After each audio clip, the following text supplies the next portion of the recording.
गिद्ध पंछी होता है, उसका भोजन मांस होता है। इस प्रकृति ने हर किसी का भोजन, हर किसी का रहन सहन निर्धारित कर रखा है। गिद्ध पूर्णतः मांसाहार होता है, वह जब भी खाएगा तो मांस ही खाएगा। एक बार गिद्ध के बच्चे ने देखा कि मैं अपने माता के पिता के साथ जाता हूँ और वह जानवरों का मांस खिलाता है।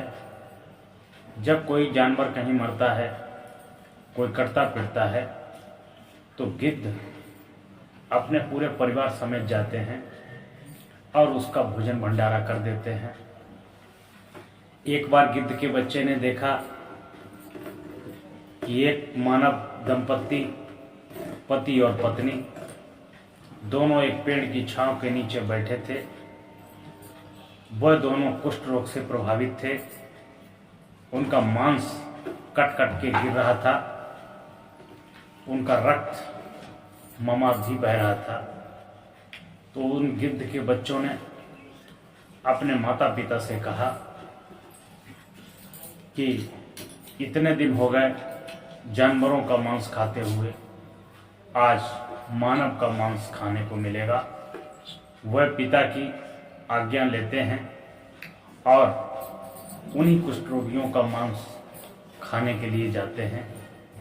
तभी गिद्ध उड़ता हुआ जाता है और अपने बच्चों को मना कर देता है कि इन मानव का मांस कभी भी मत खाना। उनके बच्चे बोलते हैं, ऐसा क्यों?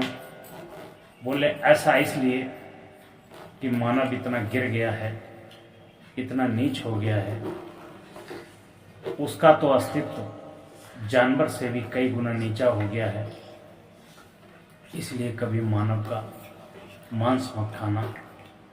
जब मांस के कारनामे जानोगे तो तुम दंग रह जाओगे। पशु पक्षी भी मानव को अपनी श्रेणी में नहीं बैठाना चाहते हैं, क्योंकि शेर का भोजन मांसाहार होता है। वह जब भी खाएगा तो मांस ही खाएगा, कभी घास फूस नहीं खाएगा, कभी रोटी चावल नहीं खाएगा, कभी दाल भात नहीं खाएगा, भूखों मर जाएगा, लेकिन न अन्न खाएगा न घास खाएगा। जब भी खाएगा तो मांस खाएगा। बकरी है, हिरन है, खरगोश है, ये भूखों मर जाएंगे, लेकिन कभी भी मांस नहीं खाएंगे। हमेशा हरी हरी घास खाएंगे, शुद्ध शाकाहारी रहते हैं, जीवन त्याग देंगे, पर कभी भी मांसाहार का भोजन नहीं करेंगे। ये मानव इतना विलक्षण खोपड़ी का व्यक्ति है, ये जब भी जो चीज़ को देखता है उसमें ललचाता है। सर्वश्रेष्ठ प्राणी मनुष्य को माना गया है और मनुष्य होता ही है। 56 प्रकार के भोजन व्यंजन खाता है, नाना प्रकार के पुष्प सेंट सुगंध करता है, नाना प्रकार की इमारतें बनाता है, भांति भांति प्रकार के बिलक बिलक कपड़े पहनता है, बुद्धिमान है, गीता भागवत रामायण उपनिषद सब कुछ पढ़ता है, फिर भी इसकी बुद्धि पर इसका कंट्रोल नहीं होता है। जहाँ देखो वहाँ लालच करता है, जहाँ देखो वहाँ हर एक चीज़ में देख करके ललाहित हो जाता है। भेड़ बकरी खरगोश इनको मांस दे दिया जाए, ये कभी नहीं खाएंगे, भूखों मर जाएंगे, जीवन त्याग देंगे, लेकिन मांसाहार का भोजन कभी नहीं करेंगे, क्योंकि उनकी प्रकृति में शाकाहार का भोजन है। सिंह अर्थात शेर जो होता है, उसकी प्रकृति में मांसाहार का भोजन होता है। भूखों मर जाएगा, प्राण को त्याग देगा, अन्न नहीं खाएगा, घास फूस नहीं खाएगा, किसी प्रकार की अमूल्य पेय पदार्थ नहीं लेगा, मांसाहार का ही भोजन करेगा। ये मनुष्य, इसने नाना प्रकार के खाद्य पदार्थ खोजे हैं, 56 प्रकार के व्यंजन बनाए हैं, दूध बनाया है, दूध से पनीर बना लेता है, दही बना लेता है, मक्खन बना लेता है, छाछ बना लेता है, मट्ठा बना लेता है, क्रीम बना लेता है, न जाने क्या क्या बना लेता है। फिर भी इसका मन खाने पीने में संतुष्ट नहीं होता है। ये घास फूस भी खा लेगा, ये मांस मछली भी खा लेगा, पूड़ी पकवान भी खा लेगा, मेवा मिष्ठान भी खा लेगा। घास फूस से अप्रिय है सोया, मेथी, पालक, बथुआ, ये सब घास फूस की श्रेणी में आते हैं, इनको भी खा लेगा। और तो और पशुओं ने भी इनको अपनी श्रेणी में बैठने से मना कर दिया है। पशुओं ने कहा कि हम पशु हैं, हम अपनी प्रकृति के हिसाब से जीते हैं, जो ईश्वर ने मुझे खाने को दिया है मैं वही खाता हूँ, फालतू कोई चीज़ नहीं खाता हूँ। और जिसके खेत में जाता हूँ अपना पेट भर के खा लेता हूँ और फट से बाहर आ जाता हूँ। इंसान इतना लोभी और लालची है, जिसके यहाँ खाने जाएगा या जिसके खेत में जाएगा उसका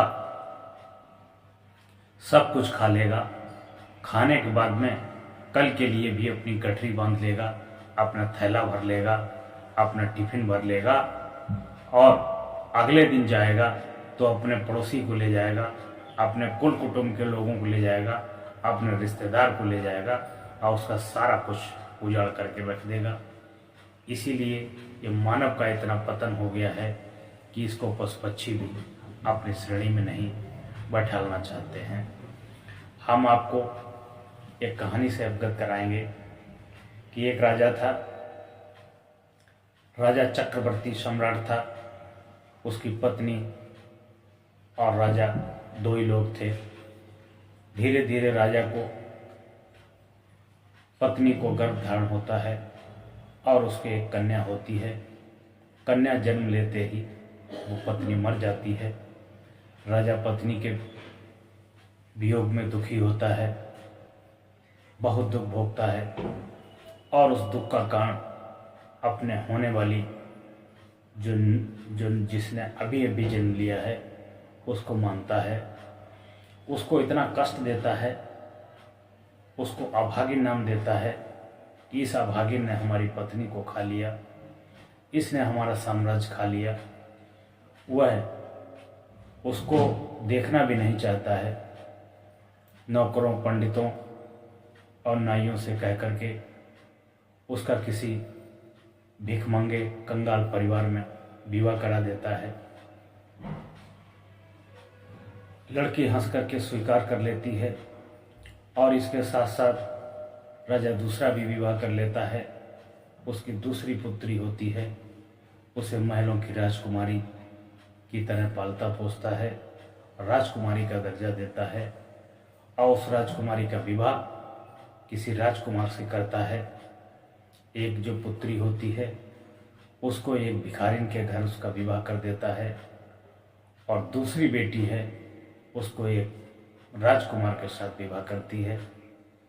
आदमी अपनी बुद्धि और विवेक से कभी भी समझ सकता है, बस एक विचार उसके मन में आना चाहिए। एक विचार पूरा जीवन बदल कर रख देता है और घर के हर एक सदस्य को, माता पिता को, पति पत्नी को, भाई और बहनों को परिवार के विषय में हमेशा चिंतित रहना चाहिए कि किस प्रकार से हमारी उन्नति हो सकती है, किस प्रकार से हमारी बरकत हो सकती है। वह राजा की बेटी भिखारी के यहाँ जाती है तो जितने उसके पति, उसकी माँ, उसके सास ससुर, उसकी ननद, भिखारियों के घर में सभी भिखारी होते हैं, सभी अलग अलग अपने अपने तरीके से भीख मांगते हैं। भिखारी भी मजदूरी से कम पैसा नहीं पैदा करता है, लेकिन वो अपने गंदे स्वभाव के कारण, गंदे आचरण के कारण सारा रुपया पैसा दारू, शराब, मांस, मछली, मदिरा में गंवा देता है। उस राजा की बेटी को विचार आया कि सब लोग आज की कमाई हमें दे दो। गर्मी का सीजन था, गर्मी के दिनों में खरबूजा और तरबूज की बहुत ज़्यादा बिक्री होती थी। उसने सारे पैसों से खरबूजा खरीदा और उसको व्यापार में लगाया, अपना बेचने लगी। उसके सारे खरबूजे उसकी ठीक भावना के कारण, पवित्र भावना के कारण सारे खरबूजों की बिक्री हो जाती है। उसे अच्छा खासा प्रॉफिट होता है। उधर से शिव पार्वती निकलते हैं। वो कहते हैं कि इसके खरबूजे अच्छे हैं, क्यों ना खरबूजे खा लिए जाएं। वह उसके पास जाते हैं, कहते हैं कि बेटी खरबूजा खिला दो। वह उसको खाने के लिए खरबूजा देते हैं और बहुत आदर भाव के साथ काट करके अपने कोमल हाथों से शिव पार्वती को खरबूजा खिलाते हैं। शिव पार्वती भी एक वृद्ध और जर्जर अवस्था में उसके पास जाते हैं। अंत में शिव पार्वती बोलते हैं कि बेटी मेरे पास देने के लिए कुछ भी नहीं है, कोई रुपया पैसा नहीं है। बेटी कहती है कि कोई बात नहीं, जितने का मैंने खरबूजा लिया था उससे ज़्यादा मेरा प्रॉफिट हो चुका है। बचे हुए खरबूजे को आपने खा लिया है, कोई बात नहीं है, कोई फर्क नहीं पड़ता है। इसी बहाने मैंने ये पुण्य प्राप्त कर लिया है। धीरे धीरे वह बेटी जाने को होती है। तभी शिव जो जर्जर अवस्था में वृद्ध दिखते हैं, पार्वती कहती हैं कि आपके पास कुछ देने के लिए नहीं है तो इस बेटी को अपनी भभूत दे दो। वह थोड़ी सी भभूत निकाल करके देते हैं कि बेटी ये हमारा आशीर्वाद समझ के अपने घर ले जाना। वह घर ले जाती है और अपने पति को बताती है। घर के चारों कोनों पर छिड़क दिया जाता है और तुलसी के गमले में उस भभूत को रखा जाता है। सुबह जैसे ही होती है वैसे ही उसका राजभवन बन करके तैयार हो जाता है। बहुत आश्चर्य की बात है। तब उसे शिव और पार्वती दर्शन देते हैं कि मैं आपके खरबूजे खाना गया था, आपकी बुद्धि की शुद्धि के कारण इस परिवार का उदय होना था। ये भिखारी परिवार नहीं, आज से चक्रवर्ती सम्राट का परिवार कहा जाएगा। जो उसी राजा की दूसरी कन्या थी, वह एक राजकुमार को ब्याही थी। एक बात जीवन में सदैव याद रखना, जब तुम्हारे पास गरीबी हो, तुम्हारा बुरा वक्त हो, तो अपने भी तुमसे रूठ जाते हैं, अपने भी तुमको गैर बताने लगते हैं। जब तुम्हारी उन्नति होती है, जब तुम किसी महान पद को ग्रहण करते हो, किसी महान पद पर आरूढ़ होते हैं, तो जितने भी दूर दराज के लोग हैं वह सब तुम्हें अपना कहते हैं, अपना कहते हैं। इसलिए अपने गुण को निखारो, अपनी कलाओं को निखारो। लेकिन जिसकी भावना शुद्ध है, जिसका अंतःकरण पवित्र है, उसी को सब प्राप्त होता है। बाकी ऐसा कुछ नहीं है, हवा में कुछ होने वाला नहीं है। जो दूसरी राजकुमारी उसी राजा की बेटी थी, वो इनके यहाँ आती है। आने में इतना बड़ा महल, भवन, राज सिंहासन कैसे प्राप्त हुआ, ये सब अपनी बहन से पूछती है। वो बिल्कुल सत्य हृदय से बता देती है कि हमने अपने परिवार की मेहनत की भीख मांगी हुई कमाई से खरबूजे लिए और मैंने उस खरबूजे को विक्रय किया। विक्रय करने के बाद में एक बूढ़े बुजुर्ग दंपत्ति आते हैं, वह हमारे खरबूजे खा लेते हैं। हम हंसी खुशी से उनको खरबूजा खिलाते हैं। उनके पास देने के लिए कुछ भी नहीं होता है। मैं उनका बहुत सम्मान करता हूँ। तब उसमें से एक बाबा मुझको आशीर्वाद दे के जाता है। वही बहुत आशीर्वाद घर में भी कहती हूँ और रातों रात मेरा भवन बन करके तैयार हो जाता है। इनकी बात को देख करके वह राजकुमारी भी खरबूजा बेचती है। उसके खरबूजे बिकते हैं, लेकिन राजकुमारी है, छोटे आदमी की कदर नहीं करती है। उसका झगड़ा होने लगता है।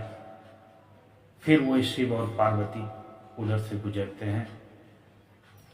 अपना वृद्ध और जर्जर और गंदा संदा भेष बना के निकलते हैं।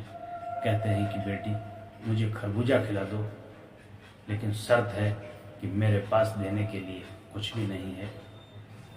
वह उन्हें सड़े गले खरबूजा खिला देती है और बहुत ही क्रूरता से, बहुत ही अहंकार के भाव से उनको देखती है और एक साइड में उनको बैठा देती है बैठालने के बाद में उल्टा सीधा भी कहती है। फिर वो कहती है कि अब तो आखिरी वक्त हो गया, अब यहाँ कोई आने वाला नहीं है, अब हम चलते हैं। और उन्हें गाली दे करके वो चलने को तैयार होती है। तभी कहता है कि मैंने ही उस भिखारिन को आशीर्वाद भभूत के रूप में दिया था, तब उसका राज सिंहासन बन गया था। तभी वह लालची राजकुमारी उनसे प्रणाम करती है और अपना बिना भाव का आदर और सम्मान उनको दिखाती है।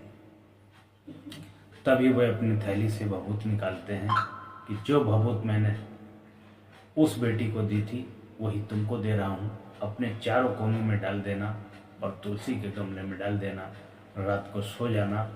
राजकुमारी लोभी और लालची थी, वह बिल्कुल भी नहीं सोती है। उसके मन में आश्चर्य होता है कि उसका तो रातों रात महल बन गया, हमारा तो इससे भी बड़ा महल बनेगा, हम तो चक्रवर्ती सम्राट बन जाएंगे। कुछ क्षण के बाद वो सो जाती है। उसके घर में कोढ़ियों जैसा डेरा, भिखमंगों जैसा डेरा बन जाता है और वो दरिद्र और गरीबी को प्राप्त हो जाती है। इस प्रकार से जिसका अंतःकरण पवित्र है, जिसका भाव पवित्र है, जिसका मन पवित्र है, जो श्रद्धा से हृदय से जिस कार्य को करता है, ये कुदरत उसको कई हजार गुना सहयोग करती है। और जो लोभ लालच के कारण, क्रोध के कारण, अहंकार के कारण, अपने पद के कारण, अपनी मान प्रतिष्ठा के कारण इस तरीके अहंकार से किया गया कार्य व्यक्ति को सदैव पतन की ओर ले जाता है, पतन की